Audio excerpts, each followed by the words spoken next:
അപ്പം ഇന്നത്തെ നമ്മുടെ വീഡിയോയിൽ കുളം വറ്റിക്കലാണ് നമ്മുടെ പരിപാടി. കാരണം കുളം കുത്തി ഒരു മാസമായ കാരണം തോന്നുന്നു പെട്ടെന്ന് നമ്മുടെ വെള്ളം ഒന്ന് നാശമായിട്ടുണ്ട്. കാരണം ഗ്രീൻ കളറിന്ന് ബ്ലാക്ക് കളറിലേക്ക് മാറിയോ എന്നൊരു സംശയം തോന്നിയ കാരണം നമ്മൾ വേഗം ഒന്ന് ഓസെല്ലാം ഇട്ട് നമ്മുടെ വേസ്റ്റ് വെള്ളം എല്ലാം മാറ്റി ഒരു പുതിയ വെള്ളം നിറയ്ക്കാനുള്ള തന്ത്രപ്പാടായിരുന്നു. പക്ഷേ വെയിൽ നന്നായി ഉച്ചതലേക്ക് അടിച്ച് കയറുകയാണ്. നമുക്കവിടെ നിൽക്കാൻ പോലും പറ്റാത്ത സ്ഥിതിക്ക് നമ്മൾ ഒരു ചെറിയ ബ്രേക്ക് ഇടാമെന്നാണ് വിചാരിച്ചത്. പക്ഷേ കോഴിക്കാർപ്പിനെ കുറേ നേരം നമുക്ക് ഈ വെള്ളത്തിൽ ഇടാൻ പറ്റില്ല.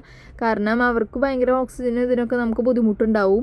വെയിലുണ്ടെങ്കിലും കുഴപ്പമില്ല, നമുക്ക് വേഗം വെള്ളം കോരി നിറയ്ക്കാമെന്ന് അനിയൻ പറഞ്ഞ സ്ഥിതിക്ക് നമ്മളെന്തെങ്കിലും വെള്ളം കോരാനുള്ള പരിപാടി നോക്കിയിട്ടാണ്. കാരണം വെയിലുള്ള കാരണമാണ് നമ്മളവിടെ നിൽക്കാഞ്ഞത്. പക്ഷെ പറഞ്ഞിട്ട് കാര്യമില്ല, നമുക്ക് വേഗം കോഴിക്കാർപ്പിനെ കുളത്തിലേക്ക് തന്നെ ഇടേണ്ട കാരണം നമ്മൾ വേഗം കുറച്ചായിട്ട് നിറയ്ക്കാൻ തുടങ്ങി. കഴിഞ്ഞ വീഡിയോയിലാണെങ്കിൽ നമ്മുടെ ഗാറുകൂട്ടൻ എന്താ പറ്റിയെന്ന് എല്ലാവരും ചോദിച്ചിട്ടുണ്ടായിരുന്നു. ഗാറിൻ്റെ മുഖത്തിന് ഓൾറെഡി നമ്മൾ വാങ്ങുമ്പോഴേ ഒരു ചെറിയ ചെരിവ് ഉണ്ടായിരുന്നു. നമുക്ക് അതുകൊണ്ട് ഇത്തിരി വില കുറച്ചിട്ടാണ് അവർ തന്നിട്ടുണ്ടായിരുന്നത്.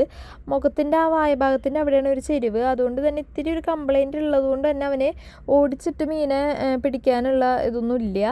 അതാണ് ഞാൻ ഓസ്കാറിനെയും ഇവരൊക്കെ ചത്ത് കഴിയുമ്പോൾ ഇട്ട് കൊടുക്കണം. ഇതൊക്കെ കഴിഞ്ഞ് വന്നപ്പോൾ നമ്മുടെ ഗാറുകൂട്ടനെ നോക്കിയിട്ടാണ് നമ്മുടെ ചോട്ട് നിൽക്കണേ കേട്ടാ. എപ്പോഴും നമ്മളെ മീനിൽ എന്തെങ്കിലും കാര്യങ്ങൾ ചെയ്യാൻ വരുമ്പോൾ അതല്ലേ കുളത്തിൻ്റെ അടുത്തേക്ക് വരുമ്പോൾ നമ്മുടെ ചോട്ട് അവിടെ നിൽക്കുന്നുണ്ടാവും. നമ്മളവിടെ വരുന്ന കണ്ടാൽ പേടിച്ചിട്ട് നീങ്ങി മാറൂട്ടാ. ഇതാണ് ഇവൻ്റെ മെയിൻ പരിപാടി. അപ്പോൾ ഇതൊക്കെയാണ് ഇന്നത്തെ വിശേഷങ്ങൾ. അടുത്ത വീഡിയോ കാണാം.